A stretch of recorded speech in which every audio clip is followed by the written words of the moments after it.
Medicine is a medicine. మీరు pharmaceuticals తింటే chemicals తింటున్నారు. తాత్కాలికంగా మీకు దానివల్ల రెమెడీ వస్తుంది. తలనొప్పి ఉంటే ఒక బెళ్ళ వేసుకుంటే తలనొప్పి క్యూర్ అవుతుంది, కానీ దాని నెగటివ్ ఇంపాక్ట్ మీ బాడీలో ఎప్పటికీ ఉంటుంది.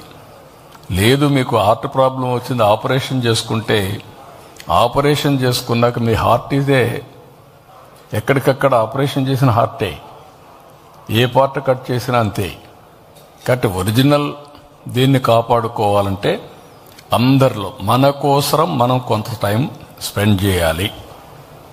24 గంటల్లో కనీసం ఒక అర్ధగంట గంట మన కోసరం మనం స్పెండ్ చేస్తే మనం ఇంట్లో వాళ్ళకి భారం కావు, సమాజానికి భారం కావు. ఎందుకు సమాజానికి భారం అంటున్నానంటే, కొంతమంది సొంత డబ్బులు ఖర్చు పెట్టుకుంటే ఇంట్లో వాళ్ళకి భారం, కొంతమంది గవర్నమెంట్ డబ్బులు ఖర్చు పెడితే ప్రజల ట్యాక్స్ పేయర్స్కి భారం. ఈ విషయం మనం గుర్తుపెట్టుకోవాల్సిన అవసరం ఉంది.